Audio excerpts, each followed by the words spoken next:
चलिए अब हम लोग बात करते हैं प्रजातंत्र के आधुनिक समय में तीन तरह के फॉर्म की बात होती है और जिनमें देखा जाता है कि इनमें क्या संबंध है, कौन सा सही है, कौन सा गलत है या कौन सा ज़्यादा डेमोक्रेटिक है। एक है रिप्रेजेंटेटिव,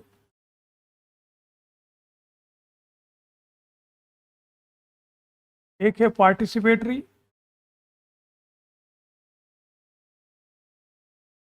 एक है डेलिबरेटिव। प्रतिनिधात्मक,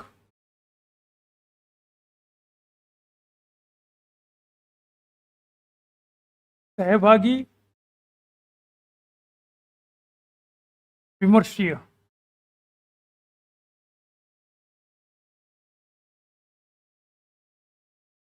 तीन तरह के प्रजातंत्र के स्वरूप हैं जो आपके कोर्स में भी हैं और आपको ध्यान भी होना चाहिए, नहीं भी हो तो भी। इनमें क्या अंतर है?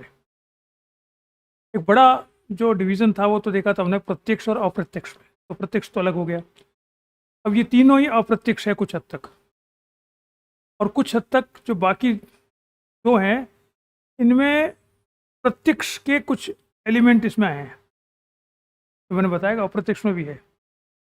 तो रिप्रेजेंटेटिव तो शुद्ध अप्रत्यक्ष प्रजातंत्र है, ये दोनों प्रत्यक्ष और अप्रत्यक्ष का मिश्रण है, ये पहली बात। अब रिप्रेजेंटेटिव के बारे में, रिप्रेजेंटेशन क्या होता है? एक है राइटर, अब हम एक एक की बात करते हैं।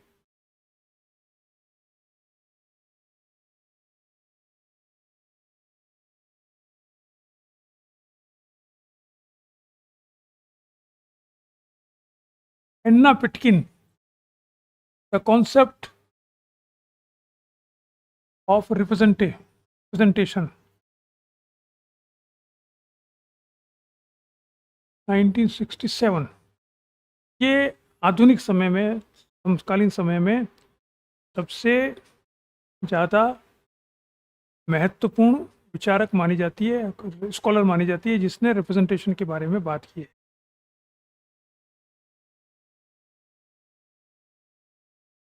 इसके अनुसार 5 बातें राजनीतिक प्रतिनिधित्व में शामिल होती है। क्या क्या शामिल होती है? क्या वो नहीं है क्या? ये देखिए बड़ी महत्वपूर्ण है। पहला,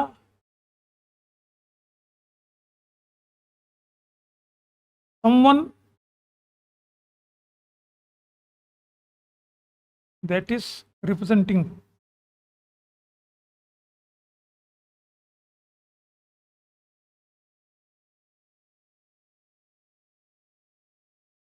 you. Second, someone that is being represented.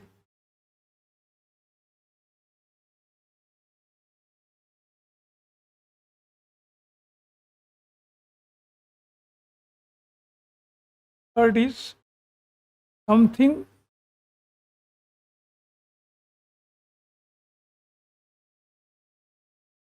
that is being represented.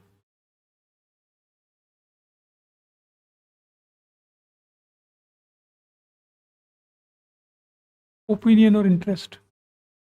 Fourth is context. Fifth is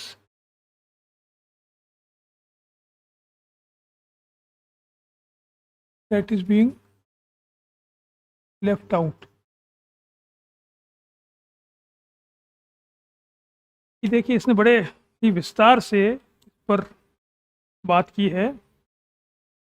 हम जानते हैं कि अगर परंपरागत रूप से बात करें, थोड़ा पुरानी बात करें, तो मानते हैं जॉन स्टुअर्ट मिल ने बहुत सपोर्ट किया है रिप्रेजेंटेटिव गवर्नमेंट का। 19वीं शताब्दी में अधिकतर विचारक जो प्रजातंत्र के समर्थक हैं वो प्रतिनिधात्मक सरकार की बात करते हैं। और प्रतिनिधात्मक प्रजातंत्र की बात करते हैं। और आज भी सब जगह पर जो प्रजातंत्र है इनडायरेक्ट ही है, और वो सभी प्रतिनिधात्मक प्रजातंत्र है सब जगह पर। इसलिए ये तो fundamental first basic essential form of प्रजातंत्र है ही, इसमें तो कोई हमको दो राय नहीं रखनी चाहिए। इसको खोलकर इसको बताने के लिए कि क्या है ये, एन्ना पिटकिन ने, जो सबसे बड़ी विचारक मानी जाती है, इसने कहा कि 5 बातें इसमें हैं रिप्रेजेंटेशन में। सबसे पहली बात यह है that someone that is representing, यानी कौन प्रतिनिधित्व कर रहा है। तो रिप्रेजेंटेटिव जो है वो कैसा होना चाहिए, पहला तो ये, इसी पर ये इशू है। क्या रिप्रेजेंटेटिव ऐसा हो जो सबसे बुद्धिमान हो अपनी कॉन्स्टिट्यूंसी का, या ऐसा हो जो सबसे ज़्यादा प्रैक्टिकल हो, या सबसे बुद्धू होना चाहिए जो कि जो जनता कहे वैसा ही करे, बस वो अपने दिमाग न लगाए। क्यों? तो कैसा होना चाहिए? क्या उसकी लॉयल्टी राजनीतिक दल के प्रति ज़्यादा होनी चाहिए या कॉन्स्टिट्यूंसी के प्रति ज़्यादा होनी चाहिए? तो रिप्रेजेंटेटिव कैसा है? क्या वो जीतने के बाद लोगों से मिलता है या नहीं मिलता है? क्या वो लोगों की ओपिनियन लेता है या नहीं लेता है कि मेरे को क्या करना चाहिए कोई विशेष इशू पर? मान लीजिए संसद में कोई बिल आया हुआ है जो उनकी कॉन्स्टिट्यूंसी को प्रभावित करता है डायरेक्टली या इनडायरेक्टली, तो क्या वो जनता से ये मालूम करता है कि उसको क्या करना चाहिए? क्या वो अपने मन से ही करता है, या उसके जो पॉलिटिकल पार्टी के बॉस हैं वो बताते हैं वैसा करता है? तो there are so many questions which are related to a representative. That is very important. कौन आपको रिप्रेजेंट कर रहा है, उससे बहुत सी बातें तय हो जाती है। Clear? That is one. Second है someone that is being represented. अब किसका प्रतिनिधित्व कर रहा है? एक तो प्रतिनिधि कौन कर रहा है, फिर वो किसका कर रहा है, यानी वो अपनी कॉन्स्टिट्यूएंसी का प्रतिनिधित्व कर रहा है या अपने राजनीतिक दल का प्रतिनिधित्व कर रहा है। टिकट तो उसको मिला कांग्रेस का या बीजेपी का, जीत रहा है वो जयपुर से, तो जयपुर वाले कहेंगे यार हमारे प्रतिनिधित्व कर रहा है, तो वो कहेंगे हमारी भाजपा ने ऐसा कहा है या कांग्रेस ने ऐसा कहा है। भैया वोट तो हमसे लिए और कह रहे हो तुम उस पार्टी ने ऐसा कहा है, तो फिर क्या मतलब हो? ये प्रश्न उठता है। तो जो प्रतिनिधि बन रहा है उसको बिल्कुल के समक्ष ये समस्याएं आती है, और उसको स्पष्ट होना चाहिए कि वो एक विशेष परिस्थिति में इसका प्रतिनिधित्व कर रहा है। एक कॉन्स्टिट्यूंसी के लोगों का कर रहा है, एक लॉबिंग का कर रहा है। लॉबी हो कोई, मान लीजिए कोई बिल आया हुआ है, उसमें लॉबी है, उसमें एक किसी पूंजीपति के खिलाफ बिल है, वो उसको नुकसान हो रहा है, तो उसका प्रतिनिधित्व तो नहीं कर रहा कहीं वो पैसे लेकर, कि जनता का कर रहा है, कि जनता नहीं है तो वह राजनीतिक दल का कर रहा है किसी का, या राजनीतिक दल में भी किसी विशेष व्यक्ति का कर रहा है। तो ये महत्वपूर्ण बात है कि वह किसका प्रतिनिधित्व कर रहा है। ठीक है, खुद कर रहा है, वो कौन है और किसका प्रतिनिधित्व कर रहा है, ये दैट इज सेकंड। थर्ड है वो क्या प्रतिनिधित्व कर रहा है, मतलब वो प्रतिनिधित्व कर रहा है किस चीज को प्रतिनिधित्व कर रहा है। रूसो ने कहा था कि will can not be represented, इच्छाएं कैसे प्रतिनिधित्व हो सकती, इच्छाओं की, रूसो का कहना था। तो क्या इच्छाओं का प्रतिनिधित्व कर रहा है, या लोगों के हितों का प्रतिनिधित्व कर रहा है, या लोगों के ओपिनियन का प्रतिनिधित्व कर रहा है? मत का प्रतिनिधित्व कर रहा है, उनके हितों का प्रतिनिधित्व कर रहा है, या इच्छाओं का प्रतिनिधित्व कर रहा है? ये बहुत महत्वपूर्ण है। इसमें अलग अलग तरह के विचार हैं कि इच्छाओं का प्रतिनिधित्व तो हो ही नहीं सकता। मत का प्रतिनिधित्व करने से ये है कि मत तो परिवर्तित हो जाते हैं। आज आपने जनता से पूछा भाई क्या करना चाहिए, जनता ने कहा ये करो ए, जब तक वो बिल बनने लगा तब तक जनता का मत ही चेंज हो गया, फिर नहीं साहब ये मत करो, बी करो ऑप्शन। तो मत स्टेबल नहीं होता, ओपिनियन फ्लेक्सिबल होता है। तो प्रतिनिधि को क्या ध्यान रखना चाहिए कि वो कितना फ्लेक्सिबल रहे जब वो प्रतिनिधित्व कर रहा है। ठीक है, ये तीसरा, थर्ड में ये तीसरा। सेकंड है तो किसका प्रतिनिधित्व कर रहा है, किन व्यक्तियों का कर रहा है। फिर वो व्यक्तियों का क्या प्रतिनिधित्व कर रहा है, ये थर्ड है। सेकंड तो व्यक्ति यानी कॉन्स्टिट्यूंसी का कर रहा है कि किसका प्रतिनिधित्व कर रहा है, वो राजनीतिक दल का कर रहा है, किसका कर रहा है, वो सेकंड। पहला तो है कौन कर रहा है, दूसरा किसका कर रहा है, और किसका क्या कर रहा है, ओपिनियन का कर रहा है कि इंटरेस्ट का कर रहा है कि किस चीज का कर रहा है प्रतिनिधित्व। क्लियर।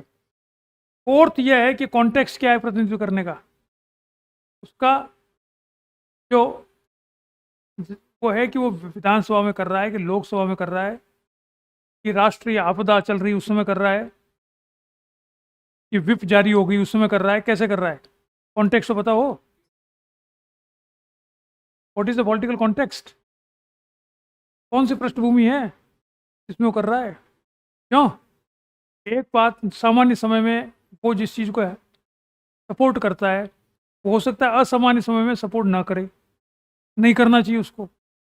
जैसे सामान्य समय में वो कैसा, हमारे यहाँ सड़क बननी चाहिए, और मालूम पड़ा कि युद्ध हो गया, तो सारा पैसा वो कहेंगे साहब अभी युद्ध में पैसा लगेगा, सड़क नहीं बनेगी, तो क्या उसको विरोध करना चाहिए वहाँ पे, नहीं करना चाहिए, क्यों। तो कॉन्टेक्स्ट क्या है, कोई ऐसा इशू आ जाए जिस पे पार्टी विप जारी कर दे, तो उसको पार्टी के साथ जाना पड़ेगा, वरना पार्टी निकाल देगी, तो फिर प्रतिनिधित्व क्या करेगा। तो उसको कॉन्टेक्स्ट पता होना चाहिए कि क्या प्रतिनिधित्व कर रहा है। और अंतिम यह है कि क्या चीज़ छूट गई है जिसका प्रतिनिधित्व वो नहीं कर रहा है, कर रहा है वो तो ठीक है। ओपिनियन मान लो चार तरह की है, एक ओपिनियन मेजोरिटी की ओपिनियन तो उसने ले ली, माइनॉरिटी की उसने छोड़ दी, तो उसका क्या इम्पैक्ट होगा, क्या उसने माइनॉरिटी की बात, माइनॉरिटी ओपिनियन की बात सुनी है या नहीं सुनी है, क्या उसने माइनॉरिटी ओपिनियन की बात सुनी है या नहीं सुनी है, ये महत्वपूर्ण है। क्लियर। ये पांच बातें हैं जो रिप्रेजेंटेशन में महत्वपूर्ण होती है। अब एक अलग बात है, वो ये है कि ये जो रिप्रेजेंटेशन होता है, प्रतिनिधि जो होते हैं, उनको एक्ट कैसे करना चाहिए।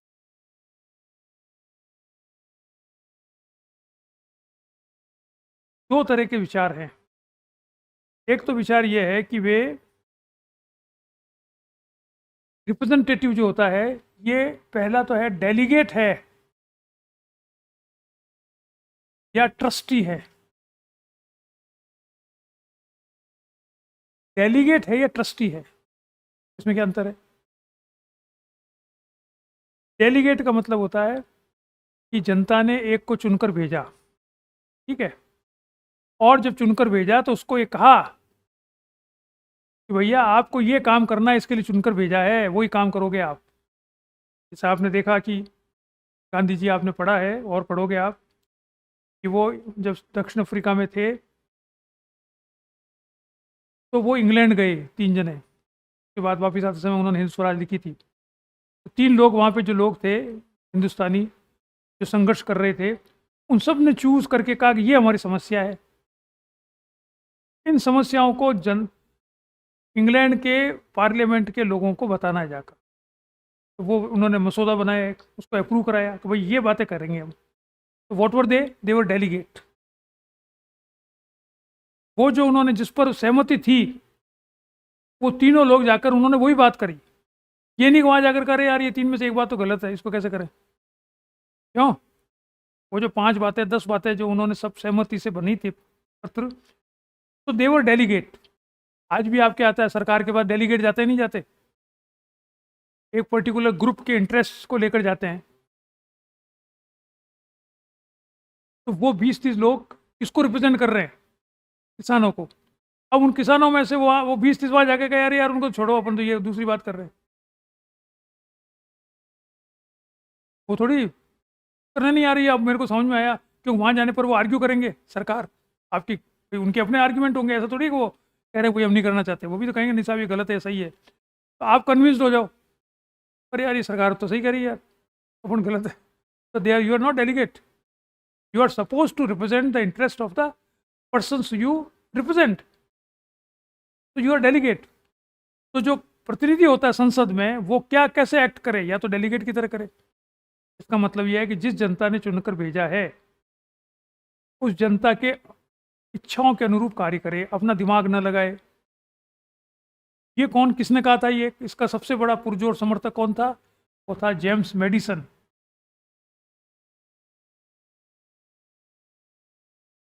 कौन है जेम्स मेडिसन? यूएस कॉन्स्टिट्यूशन का फाउंडिंग फादर जो दो थे उनमें से एक ये था। तो उसने कहा कि साहब ये होना चाहिए, डेलीगेट जो आए, ये जो डिफरेंट स्टेट्स के जो डेलीगेट आ रहे हैं, ये सिर्फ डेलीगेट की तरह व्यवहार करेंगे, यहाँ पर पंचायत नहीं करेंगे। जो इनका रिप्रेजेंटेशन जिस स्टेट से आए हैं, उनका जो कुछ इनको आदेश मिले हैं उस आदेश के अनुरूप कार्य करें, अपनी पंचायत न करें। क्यों? This is one way of putting representatives in democracy. ठीक है। दूसरा है क्या? वो कहते नहीं, ये ट्रस्टी होने चाहिए। ट्रस्टी का क्या मतलब है? एक ट्रस्ट बनता है, कौन बनाता है? ट्रस्ट कोई और बनाता है। ट्रस्ट कोई किसी और चीज़ का बनता है। तीसरा होता है ट्रस्टी, और चौथा होता है उसका बेनिफिशियरी। 4 चीज़ होते हैं एक ट्रस्ट में। पहला तो ट्रस्ट बनाने वाला, ट्रस्ट मेकर। फिर ट्रस्ट किस चीज़ का बना है? वो पैसों का है, मकान का है, किस चीज़ का है।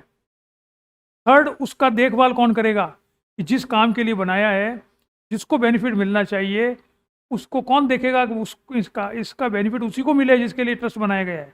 वो होते हैं ट्रस्टी। ठीक है। अब इट इज़ अब वो तो जिसने बनाया वो तो मर गया, ट्रस्ट वही तो बना था, वो तो चला गया बेचारा। अब तो कागज़ में लिखा हुआ है कि 5 काम करने हैं आपको, इन बेटों, मेरे बेटों को, पोतों को, इनको मिले, या जो किसी से, या जनता को मिले, जो भी, whatever it is, what are the aims of the trust. Not trustee, he appoints trustees. वही 5 ट्रस्ट मेकर। देखो इसमें क्या होता है, ट्रस्ट मेकर, दूसरा है ट्रस्ट, तीसरा है ट्रस्टी, चौथा है बेनिफिशियरी। 4 होते हैं। ट्रस्ट मेकर, जैसे कोई व्यक्ति है, बहुत पैसा कमा लिया, तो मरने के पहले वो कहता है यार ट्रस्ट में दे दो। ठीक है। और ट्रस्ट में देने के बाद, मेरे मरने के बाद कौन ध्यान रखेगा? ये ट्रस्टी हैं 5, उनके नियम बना दिए, रजिस्टर्ड हो गए, कई 5 आदमी है, 10 आदमी है, ये करेंगे, इनमें ऐसे परिवर्तन होगा, ऐसे नियम होगा, ऐसे तो इनकी मीटिंग्स होगी, और बहुमत से जो भी है इनके नियम बन गए। ये कौन से ट्रस्ट वर्दी लोग हैं। ठीक है। और इनका काम क्या है कि इस ट्रस्ट का उपयोग इन बेनिफिशियरीज को मिले। आपने कहा इसका ट्रस्ट का 1/3 है, वो खर्चा करो लोगों, बच्चों को एजुकेशन देने का। 1/3 है वो बच्चों को दिया जाए, वो जो भी है मान लो। अब 1/3 या इसमें से इतना परसेंट है, 10%, वो बच्चों के एजुकेशन पे खर्च करना है। अब वो ये महाशय तो चले गए और एक डीड छोड़ गए, कागज, और इनको सारी रिस्पॉन्सिबिलिटी दे गए ट्रस्टी को। अब it is for the wisdom of the trustee to decide ये कैसे इसको हेल्प करे। भाई वो ये थोड़ी लिख सकते हर बात कि साहब आप कमेटी बनाओगे और उसमें एग्जाम लोगे, आप किसी गरीब को, बच्चे को शिक्षा में हेल्प करनी, गरीब के बच्चों को शिक्षा में हेल्प करने के लिए पैसा है, तो कैसे हेल्प करेंगे? ये तो आप तय करोगे, ये कोई ट्रस्ट मेकर थोड़ी तय करके जाएगा। वो तो कहेगा मेरा इंटेंशन ये है कि गरीब बच्चों को पैसा मिले एजुकेशन के लिए। तो ट्रस्टी क्या करेंगे? वो कहेंगे साहब, वो मीटिंग करेंगे, उसमें कहेंगे साहब ये है कि अपन एग्जाम ले लें इनके, ये क्राइटेरिया हो। एक ये भाई सबसे गरीब कौन है उसको सबसे पहले दिया जाए। कोई भी क्राइटेरिया बना सकते हैं, that is up to them. So it is left to the wisdom of the trustee to decide how to use trust money for the beneficiaries. You got it point? अब यही सिद्धांत आप लगाओ ये अपने जो रिप्रेजेंटेटिव आपने भेजे हैं, आपने जिनको चुना है कि ये मेरा हमारा प्रतिनिधित्व करेगा, वो ट्रस्टी है।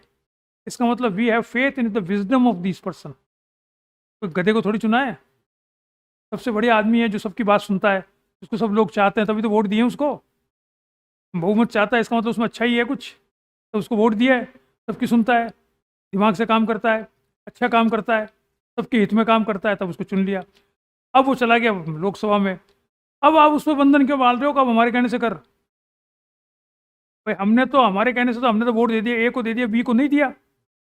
अब ए को आप फोर्स क्यों कर रहे हो? तो डेलीगेट रहा है कि तू अब वही करेगा जो हमने कहा है, अब कागज में लिख के दिया है। नहीं नहीं, वो कह रहे हैं ऐसा होना चाहिए, भाई आपको we have trust in you, you have wisdom.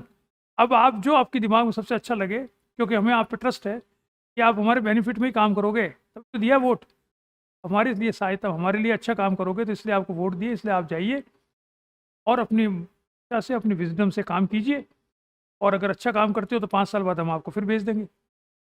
तो you should work as a trustee, which means they should not be guided by the, every time they should not be guided by the inhabitants of his constituency. Clear?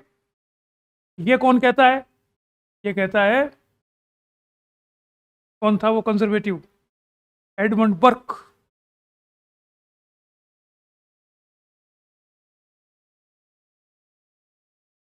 ये Edmund Burke महोदय ने कहा है, ये उसका सबसे बड़े वो हिमायती हैं इसके। Clear? This is what the representative democracy की जो महत्वपूर्ण बातें हैं वो मैंने आपको बता दी। ठीक है, अब आप आइए दूसरी, वो है सहभागी, पार्टिसिपेटरी।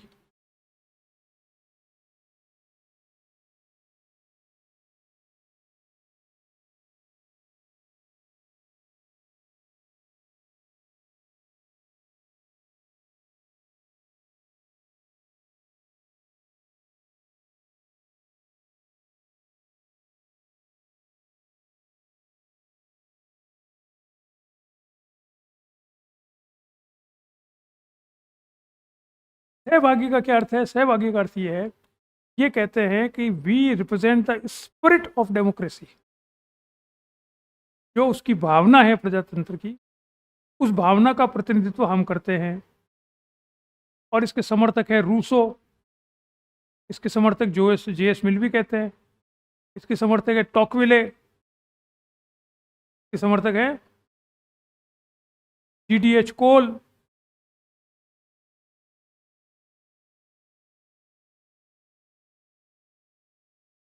ये सब कहते हैं कि प्रजातंत्र तभी प्रजातंत्र है जब निरंतर जनता की सहभागिता उसमें हो, किसी न किसी प्रकार से। इसमें सब अलग अलग डिफरेंसेस हैं इसमें कि किस प्रकार से हो, वो अलग है, लेकिन हो। ऐसा नहीं है कि एक बार आपने वोट दे दिए फिर सब घर चले गए, फिर कभी आप हमारे प्रतिनिधि करेंगे, ट्रस्टी है या डेलीगेट है जो भी है। नहीं नहीं, वो कहते हैं आप हमेशा इसमें प्रतिनिधि, अपना हिस्सेदारी लो, पार्टिसिपेट आपको करना है, पार्टिसिपेट। और ये मूल रूप से जो कहा गया, इसलिए कहा गया कि प्रजातंत्र जैसे जैसे इवॉल्व हुआ उसमें कई तरह के विचार आते हैं, नेचुरली सब में ही आते हैं।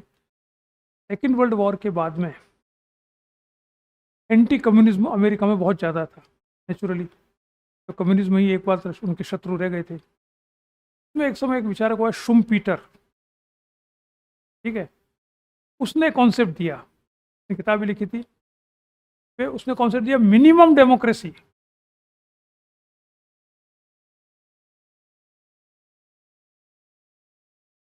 और उसी को बाद में रॉबर्ट डाहल, ये कौन कह रहा है? ये शुम्पीटर कह रहा है। ये सवाल बनता है मिनिमम डेमोक्रेसी किसने कहा, क्यों? और इसका समर्थन कौन करता है? रॉबर्ट डाहल, जो कहता है इलिटिस्ट डेमोक्रेसी।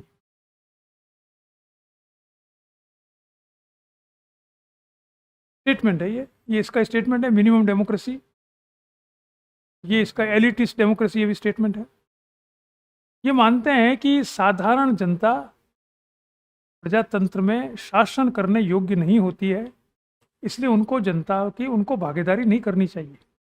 वो सिर्फ वोट दे दें और अपने घर जाए, पंचायत नहीं करें, क्योंकि उनमें अकल ही नहीं है। सिर्फ वोट देने की अकल है, वो भी ले लो तो ठीक है, बाकी उसमें भी ये तो मानते हैं क्वालिफाइड होना चाहिए, पढ़े लिखा हो, पैसा हो, जो भी है, जो 19वीं सेंचुरी में क्वालिफिकेशन थी। तो ये कहते हैं डेमोक्रेसी, क्यों कि अगर ऐसा नहीं हुआ तो हम साम्यवाद का मुकाबला नहीं कर पाएंगे। 50 के दशक में था ये मूल रूप से मंत्र कि भाई साम्यवाद का मुकाबला करने के लिए बहुत ही मजबूत लोग चाहिए, जो बहुत ही स्ट्रॉन्ग हो, पढ़े लिखे हो, विचारों से जो जो वैचारिक, जिनकी धरातल मजबूत हो, जिनको आइडियोलॉजी समझ में आती हो, जिनको साम्यवाद का खतरा समझ में आता हो। अगर वही समझ में नहीं आएगा तो फिर कैसे करोगे? और कोई बन जाएगा तो उनको पता ही नहीं साम्यवाद का मुकाबला कैसे करेंगे। इसलिए इन्होंने कहा मिनिमम डेमोक्रेसी होनी चाहिए। इसके विरोध में पार्टिसिपेटरी डेमोक्रेसी की बात शुरू हुई। कोई आइडिया आएगा उसका विरोध भी होगा। तो पार्टिसिपेटरी डेमोक्रेसी की बात शुरू हुई, जिन्होंने कहा कि ये इससे साम्यवाद का मुकाबला नहीं होगा, मुकाबला इससे होगा कि ज़्यादा से ज़्यादा लोग सहभागिता करें प्रजातंत्र में। तब हम कहेंगे देखो साम्यवाद में तो कोई प्रजातंत्र है ही नहीं, वहाँ तो जनता जो है वो हिस्सेदारी है ही नहीं राजनीति में, हमारे यहाँ ज़्यादा हिस्सेदारी है, इसलिए हमारी शासन व्यवस्था ज़्यादा बेहतर है। क्यों? ये आर्ग्यूमेंट जब कहा गया तो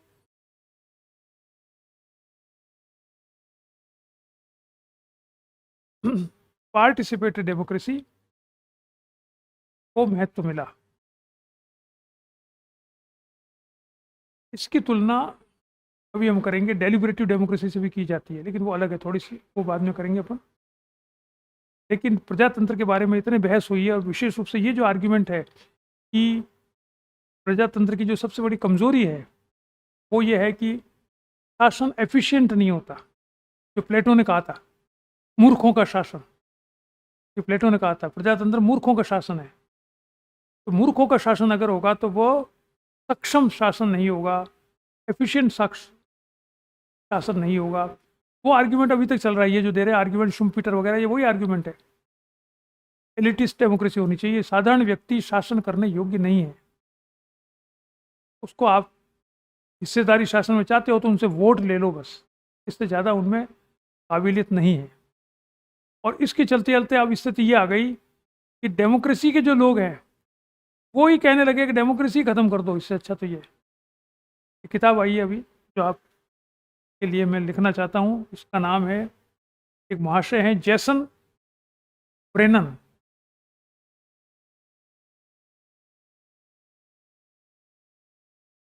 का नाम है अगेंस्ट डेमोक्रेसी।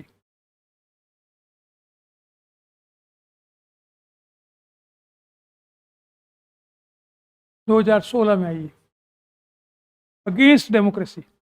और इसमें इन्होंने कहा है, एक नया कॉन्सेप्ट दिया है, एपिस्टोक्रेसी। ये भी आ सकता है सवाल, डेमोक्रेसी तो है ही आपके। Epistocracy, what is epistocracy? It is rule by knowledgeable, ज्ञानियों की सरकार। हाँ, तो ये ज्ञानियों की सरकार, मूर्खों की सरकार नहीं है। ये महाशय कहते हैं कि आगे उन्होंने कहा जी प्रजातंत्र का कोई मतलब नहीं है, प्रजातंत्र से व्यवस्थाएं खराब हो रही है, इसलिए हमें ज्ञानियों का शासन होना चाहिए। इसके विरोध में, या इसके विरोध तो हो गया, लेकिन एक दूसरी विचारक है, यंग प्रिंसटन में इस समय प्रोफेसर है, एसोसिएट प्रोफेसर, वो है हेलेन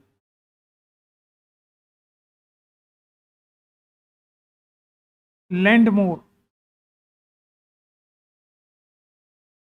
की किताब है ओपन डेमोक्रेसी।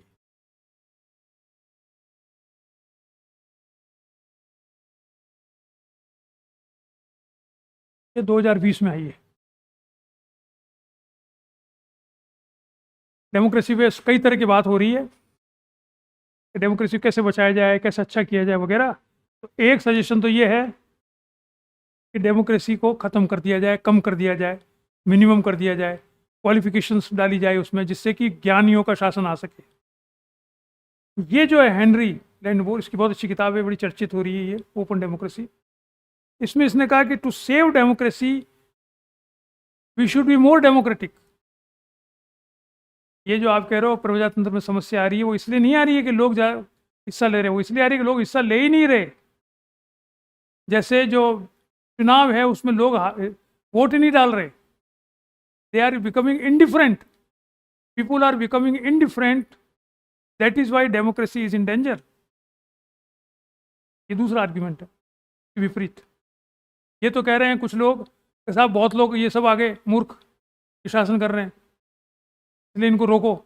और ये कह रही है कि साहब जा ही कौन रहा है, सब उन्होंने कामों में लग रहे हैं, किसको फुर्सत पड़ी है, राजनीति माने कि वोट देने नहीं जा रहे, वोटिंग की परसेंटेज बताइए, कहते वो कम हो गई कितनी कई जगह पर। तो इसलिए वोटिंग, इसलिए डेमोक्रेसी में एक तो ये प्रॉब्लम आ रही है कि लोग इंडिफरेंट हो गए। दूसरी प्रॉब्लम ये आ रही है कि उसमें कुछ ऐसे ग्रुप एमर्ज हो गए हैं डेमोक्रेसी में because of the longevity of democracy किसी देश में जैसे बहुत सालों से आ रही है। उसमें कुछ समूह महत्वपूर्ण बन गए, पावरफुल बन गए। वो क्या करते हैं, वो कैप्चर कर लेते हैं डेमोक्रेसी को। जैसे फैमिलीज हमने देखा है, अमेरिका में भी है कैनेडी फैमिली, भारत में तो ही बहुत सारी फैमिलीज आप जानते हो। तो उन फैमिलीज ने कैप्चर कर लिया डेमोक्रेसी को, और वो चला तो रहे राजा, राजशाही या अरिस्टोक्रेसी, और नाम ले रहे डेमोक्रेसी का। उससे डेमोक्रेसी की जो बुराइयां हैं वो सामने आ रही है। तो डेमोक्रेसी की बुराइयां इसलिए आ रही है कि एक तो लोग इंडिफरेंट हो रहे हैं, दूसरा जो लोग हैं उसमें कुछ ग्रुप्स ने कैप्चर कर लिया डेमोक्रेसी को। इसका तोड़ क्या है? इसका तोड़ ये है कि ये और ज़्यादा डेमोक्रेसी को डेमोक्रेटिक बनाया जाए। और उसने तो यहाँ तक कहा कि इसका सबसे अच्छा तोड़ ये है, अगर कर सको, वो ये है कि चुनाव में जो वोट होते हैं उसकी बजाय ये होना चाहिए कि भाई आप ये कितने प्रतिनिधि खड़े हो रहे हैं, उनको पहले आप उनकी स्क्रूटनी कर लो। एक विधानसभा मान लीजिए अपने यहाँ पे कैसा 5 जने खड़े हो रहे स्ट्रॉन्ग, उनके पास इतने वोट है। अब उनमें क्या करो, उसमें लॉटरी निकाल दो, lottocracy, it is called lottocracy, is now catching up.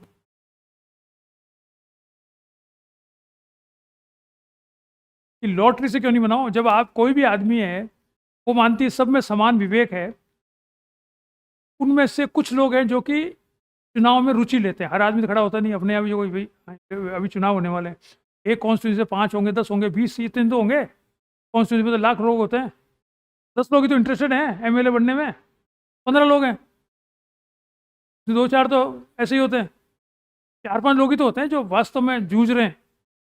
उसने उन 4-5 लोगों को कहो भाई तुमको बहुत इंटरेस्ट है ना, तो तुम्हें लॉटरी निकाल देते हैं। तुम सब समान ही हो, बराबर ही, किसी के वोट 2 ज़्यादा आ जाएंगे, किसी के 2 कम आएंगे, यही तो होगा। कोई 200 वोटों से जीत गया, कोई 50 वोटों से हार गया, यही तो हो रहा है। कोई 1000 से जीत गया। तो ultimately you are all equal, it is just a matter of chance that you got 50 vote. जैसे वो सीपी जोशी साहब 1 वोट से हार गए थे, it is a matter of chance. तो जब चांस ही है तो लॉटरी क्यों नहीं निकाल लेते? इस बार ये करेगा, अगली बार ये कर लेगा प्रतिनिधि, क्या दिक्कत है? ज़्यादा हो तो 5 साल में भी निकाल लो, 2 साल ये रहेगा, 3 साल ये रहेगा। This is what a new revolutionary idea floated by Helen. He is a professor in Princeton University. He is working right now. Okay, 2020 की किताब है, इसको बड़ी चर्चा हो रही है ओपन डेमोक्रेसी को। This is one of the ways she says that democracy can be saved. अभी डेमोक्रेसी अनपॉपुलर हो रही है। एक जना तो कह रहा है अनपॉपुलर इसलिए हो रही है जो एक्सट्रीमिस्ट राइटिस्ट हैं, तो साहब बहुत सारे लोग आ गए इसमें। ये कह रही बहुत सारे कहाँ हैं, उसने पूरे एविडेंसेस दिए हैं, पूरे डेटा दिया है, लोग आ ही कहाँ रहे, बहुत सारे कहाँ गए। तो कुछ लोगों ने कब्जा कर लिया और बाकी इसलिए इंडिफरेंट हो गए कि यार हम क्या, ये तो ये खड़ा होगा और सामने ये खड़ा होगा, कहाँ को वोट देने जाए। क्यों? यही हो गया अधिकतर जगह। तो साहब इसको नहीं दो, इसको नहीं दो, इसको देना पड़ेगा, इसको नहीं दो, इसको देना पड़ेगा, कहाँ को माता पड़ेगा, कोई भी बने हमें क्या, ओ हूँ नरप हमें का हानि, तुलसीदास जी ने कहा है। So indifference is causing harm to democracy, and so to minimize indifference, we require lotocracy. जो इंटरेस्टेड हैं शासन करने में, उनमें आपस में आप ये कहिए कि हम आपका लॉटरी से आपका चुनाव करेंगे, ठीक है। Now let's come to the third.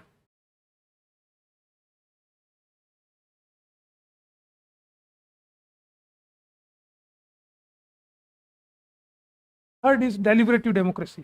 ये सबसे ज़्यादा चल रहा है, ये इंटेलेक्चुअली सबसे ज़्यादा विमर्शीय। ये इंटेलेक्चुअली और पॉलिटिकल थियरी की दृष्टि से सबसे महत्वपूर्ण डेमोक्रेटिक प्रैक्टिस है डेलिबरेटिव डेमोक्रेसी। डेलिबरेटिव डेमोक्रेसी का क्या मतलब होता है? विमर्शी। इसका अर्थ यह है इसको कॉन्ट्रास्ट जो किया जाता है वो किया जाता है कॉन्स्टिट्यूशनल डेमोक्रेसी से।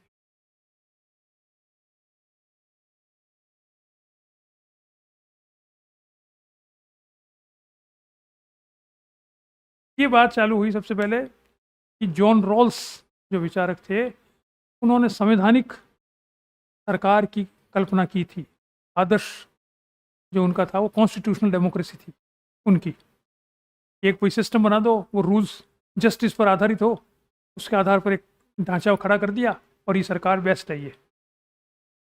उसके बाद उसकी आलोचना करी हैबरमास ने सबसे ज़्यादा, और लोगों ने भी की। हैबरमास चूंकि बड़ा फिलोसोफर है, उसका नाम पहले आया। उसने कहा जी इससे कुछ नहीं होगा, और दोनों के बीच में डिबेट भी चली, हैबरमास वर्सेस रॉल्स। और इस डिबेट को बाद में रॉल्स ने पुस्तक लिखी 1993 में, पॉलिटिकल लिबरलिज्म। उसमें उस डिबेट पर एक चैप्टर भी है, दोनों के बीच में क्या बहस हुई, और वो मूल रूप से इस पॉइंट पर बहस हुई। हैबरमास ने कहा कि इससे कुछ नहीं होता, कॉन्स्टिट्यूशनल डेमोक्रेसी क्या होती है, कुछ नहीं होती।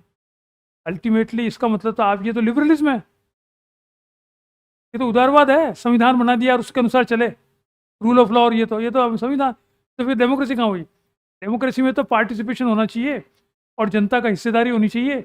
और जनता की हिस्सेदारी कैसी होनी चाहिए? विमर्शी होनी चाहिए, विमर्श होना चाहिए जनता में, डिफरेंट प्लेटफॉर्म होने चाहिए। प्रजातंत्र के लिए सिर्फ संविधान या संसद ही प्लेटफॉर्म नहीं है। पहली बात तो संसद भी प्लेटफॉर्म होता, हर बिल जो पास होता है उससे पहले बहस हो, जो कि अधिकतर देशों में नहीं हो रही है। वहां भी हो, उसके अलावा बाहर भी हो।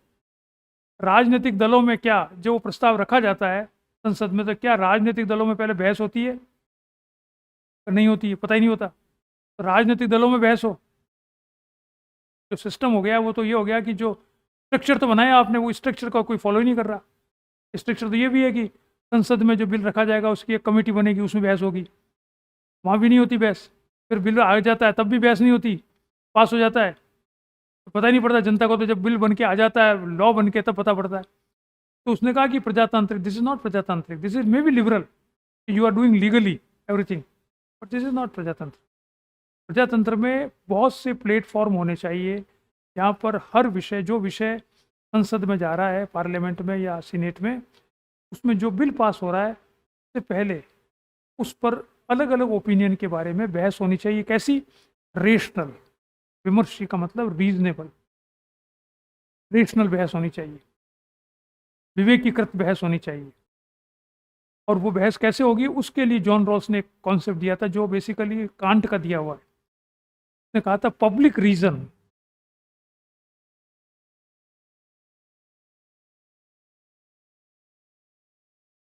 देर are two types of reason, private and public. ये इमैनुअल कांट ने कहा था सबसे पहले। तो पब्लिक रीजन का मतलब सार्वजनिक विवेक, और इस पर जॉन रॉल्स ने अपने पॉलिटिकल लिबरलिज्म में पूरा चैप्टर लिखा है। सार्वजनिक विवेक का अर्थ क्या है? वो विवेक जो सार्वजनिक हित को प्राप्त करने के लिए काम में लाया जाए, कॉमन गुड इसे कहा जाता है। सार्वजनिक हित, सार्वजनिक शुभ, पब्लिक गुड, पब्लिक गुड या कॉमन गुड, सार्वजनिक शुभ, उसको प्राप्त करने के लिए जो विवेकीकृत बहस होती है वो सार्वजनिक विवेक है। तो पब्लिक रीजन, क्योंकि हर व्यक्ति के पास रीजन है, लेकिन वो दो तरह से होता है। एक तो प्राइवेट रीजन होता है, यानी अपने हित के लिए काम में लेता है वो, एक जनता के बहस करता है सारे सामूहिक हित में। उस पब्लिक रीजन पर आधारित डेलिब्रेशन होना चाहिए, विमर्श होना चाहिए।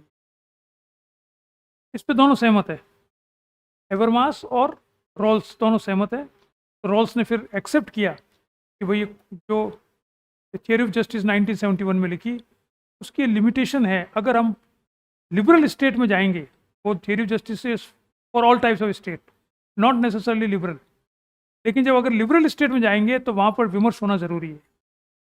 उसने ये कंसीड किया हैबरमास की बात को, लेकिन थियरी ऑफ जस्टिस उसकी है ही, लेकिन उसने कहा अगर लिबरल स्टेट में जाएंगे तो हमें ये करना ही पड़ेगा। तो डेलिबरेटिव डेमोक्रेसी मीन्स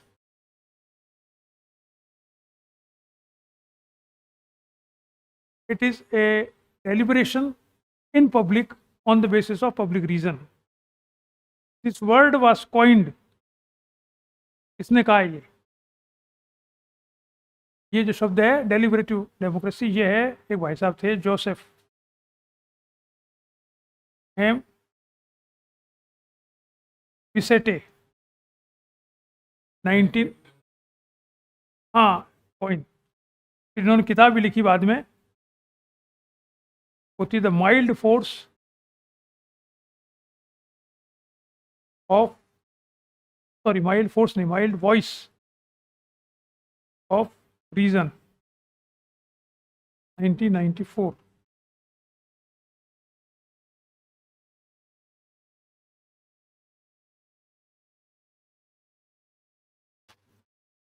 इसलिए एक विमर्शी प्रजातंत्र कहाँ पर हो सकता है,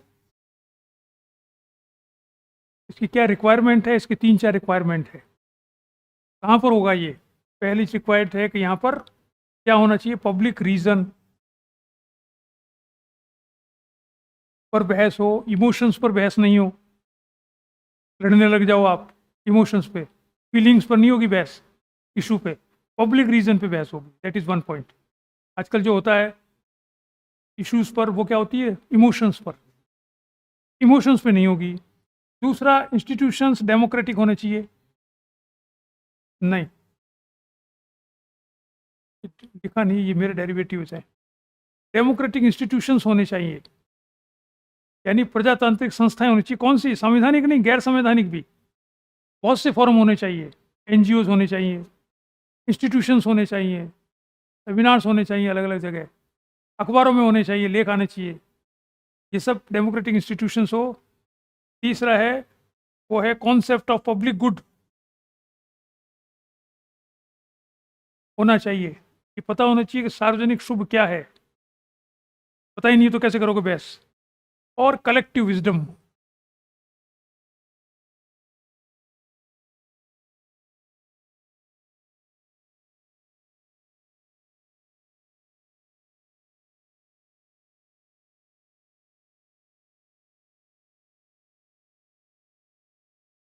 ये 4 बातें होनी चाहिए, तब डेलिबरेटिव डेमोक्रेसी चल सकती है। कलेक्टिव विजडम की सामूहिक, जब वो बहस होगी, उस बहस के बाद में निर्णय कैसे लोगे, सब लोग सहमत हो, दैट इज कलेक्टिव विजडम। सहमत नहीं भी हो तो जो असहमत है वो कहते हैं भाई ठीक है, आप मेजोरिटी में आप हो, चलो आपकी बात मान लेते हैं, मैं तो सहमत नहीं हूँ but still I go with you, that is collective wisdom. जो सामूहिक हित के लिए विजडम का काम मिले। अब ऐसा नहीं है कि सब लोग इससे सहमत हो, विमर्शी प्रजातंत्र से, नेचुरली नहीं होंगे। तो इसके सबसे बड़ा क्रिटिक कौन है? वो है माइकल वॉल्जर।